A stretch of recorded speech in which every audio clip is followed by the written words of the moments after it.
ఇంకేముంది, అందరికీ రైతు భరోసా, రైతాంగానికి తెలంగాణ సర్కారు శుభవార్త. 9 రోజుల్లో 9,000 కోట్లు,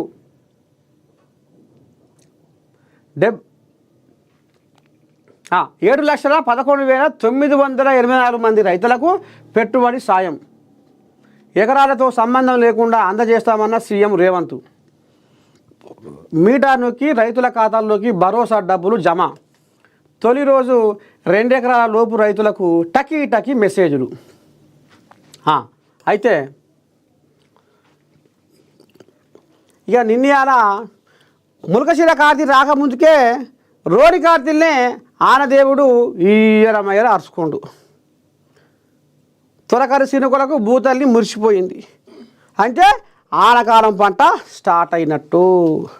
ఆనకాలం రైతులు ఇక మరి పంట పొలాలకు ఇత్తనాలు, మందు బస్తాలు పెట్టుబడి కింద ఇక మరి పైకం జమ చేసుకోవాలి. కాబట్టి ఇక మరి పెద్ద మనిషి రేవంతమయ్య ఇక ఏది ఏమైనా సరే గతంలో ఏమైందో ఏం పోయిందో ఇక సర్కారు సంతకపెట్టిన శాసకాన లేక జరంత వెనక ముందు అయింది.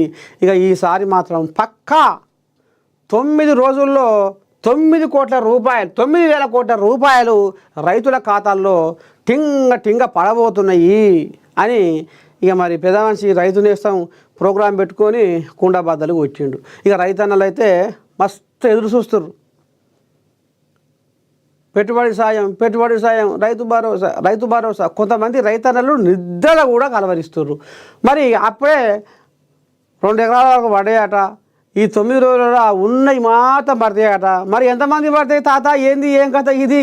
మరి దీనికి ఏమైనా పరిమితి పెట్టిరా? ఎన్ని ఎకరాల లోపు ఏంది ఏం కథ అంటే సాగు చేసే ప్రతి ఎకరానికి రైతు భరోసా ఇస్తామని స్వయాన చిన్న ముఖ్యమంత్రి బట్టి కుండబద్దలు కొట్టిండు. ఇంత అంత కాదు, లెక్కపత్రం లేదు. సాగు చేసే ప్రతి ఎకరానికి రైతు భరోసా మీ అకౌంట్లలో పడుతుంది.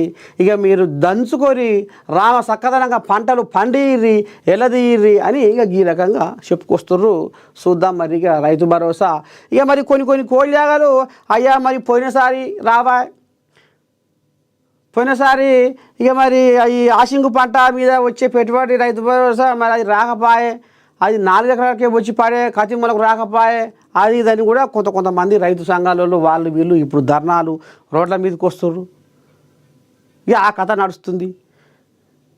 ఇక ఉన్నది చెప్తున్నానయ్యా, తెలంగాణ సంసారం మొత్తం లూడి చేసిపోయారు బీఆర్ఎస్ వాళ్ళు.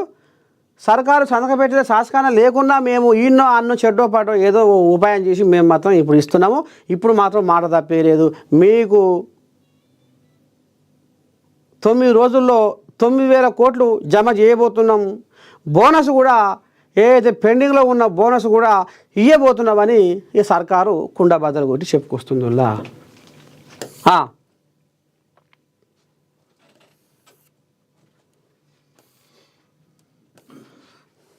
ఇగో తగ్గనున్న బాస్మతి బియ్యం ధరలు, ఇరాన్ ఇజ్రాయెల్ ఘర్షణల ఎఫెక్ట్. మరి బాస్మతి బియ్యం ధరలు తగ్గుతున్నాయి కానీ పెట్రోల్ ధర, డీజిల్ ధర, బంగారం ధర పోయి కొండ మీదనే కూర్చుంటట్టుంది ఈ యుద్ధం చేయబట్టి. వద్దురో మామూలు కానీ ఈ యుద్ధం పాడైపోను, ఈ యుద్ధంతో మీరు నష్టమే కానీ ఏమైనా లాభం ఉందా? ఏంది యుద్ధం పాడైపోను, యుద్ధం ఆపుర్రా మామూలు కానీ మాయలు కానీ అని మొత్తుకున్నా, ఈ దేశపోళ్ళు ఆ దేశపోళ్ళు ఎంత మొత్తుకున్నా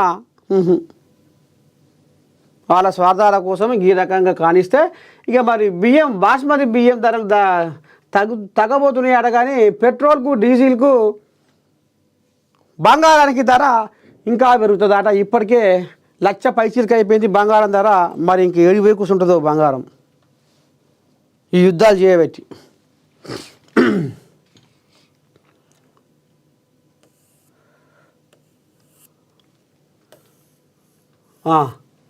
ఇదేది ఓ అమ్మ వచ్చింది కోయిలాగా. ములుగు జిల్లా డిఈఓ కార్యాలయంలో ఏసీబీ సోదాలు. లంచం తీసుకుంటూ డిఈఓ పానీని సీనియర్ అసిస్టెంట్ పట్టివేత. ఈ లజ్జదర్జన బతుకులు వీళ్ళు భూమి మీద చూద్దాం 2 ఉందట. ఇగోది